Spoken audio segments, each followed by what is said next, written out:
A new report was released this week finding that Ron DeSantis' Florida this school year is going to move $1.3 billion in taxpayer money designated for public schools out of public schools and into private schools, for-profit schools, religious schools, charter schools, all this kind of stuff. And this is going to gut public school budgets across the state by roughly 10%. This is not new. This war on public education started in 1954 when the Supreme Court in the Brown v. Board decision said you've got to integrate public schools, and suddenly all the white supremacists across the country were like, holy cow, and they started these private academies, and Jerry Falwell got into the act, and all these religious guys, Bob Jones University, whatnot. This is a 75-year war on public education. And at first, it was all about race, and then David Koch came along in 1980, running for vice president of the Libertarian Party ticket. And one of his platform items was also about public schools. He said, quote, "We advocate the complete separation of education and state. Government schools lead to the indoctrination of children and interfere with the free choice of individuals. Government ownership, operation, regulation, and subsidy of schools and colleges should be ended."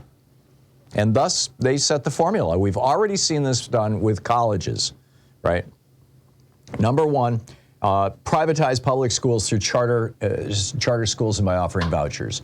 Number two, withhold funding from public schools while pouring cash into these new private entities. And like I said, with colleges, we're seeing the rise of all these for-profit private colleges, advertise on TV and stuff. And we're seeing, the gutting of funding for public universities. Back when Reagan came into office, 80% of the cost of tuition was covered by state and federal money going into the universities. And to students like me, only picked up 20% of the cost. Today, it's the exact opposite. Today, students pick up 80% of the cost of college, and state and federal governments pick up 20%. Number three, expand the nationwide propaganda campaign that public education is failing or an instrument of an oppressive state. Number four, as public schools become starved of cash, use that crisis to destroy their teachers' unions and ultimately to shut them down altogether.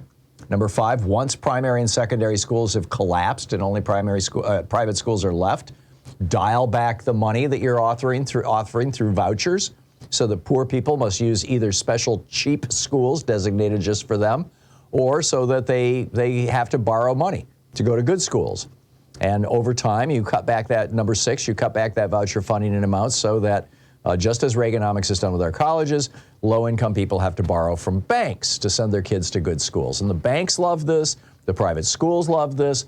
They're spending literally $100 million or more every year to lobby Congress for this, at the same time that public schools are forbidden by law from lobbying or from even advertising and promoting their product, whereas these private schools have a huge PR firm. They're on TV, they run ads, they're all over the internet. And, and this, by the way, is not even just a unique model for education about how to privatize our school system, which is what we're watching going on. And DeSantis just took this huge bite, 10% of all the public funding in Florida. This is not even a model, a privatization model that is unique to public education. This is what George W. Bush did with Medicare. Get people off, come up with a private plan. These are called Medicare Advantage plans. It's a scam. They're for-profit health insurance by and large. There's some nonprofits, but mostly it's for-profit. So number one, get people into the privatized system and give them incentives. Right now you can get a Medicare Advantage plan for nothing, zero, no dollars. Some of them will even give you money to sign up with them. Number two, as more and more people start buying into the privatized system, as we're doing with our schools, you wait for the collapse of the public system. Now, in Arizona and Florida, that's the public school system. Arizona just offered statewide. They're the first state in the nation to do a statewide voucher system. Every student in the state is eligible for vouchers to go to private schools. They're really trying to destroy the entire public school system in Arizona. This is Doug Ducey, the governor. This is his plan, and him and the Republicans in the Congress there. But with Medicare, they're going to do the same thing. And once Medicare, right now it's 50-50, Medicare Advantage versus Medicare. When it's 70, 80% Medicare Advantage, when there's basically no more people on Medicare, and that'll probably be in the next 5 years, then Medicare shuts down, goes away, and at that point, Medicare Advantage plans stop offering $0 plans. Suddenly, it's going to cost you $500 a month for your Medicare Advantage plan, because now they have a monopoly on the market, so screw you. That's what they're going to say to us. That's what they're going to do.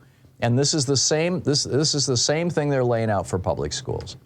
So I just wanted to warn people. The op-ed is up over at HartmannReport.com. It's titled "Americans Used to Understand Public Schools and the Commons." The public schools are part of the commons, just like healthcare should be. And frankly, I think that a large part of the reason Americans don't even understand this is because Reagan cut funding for civics education back in the day.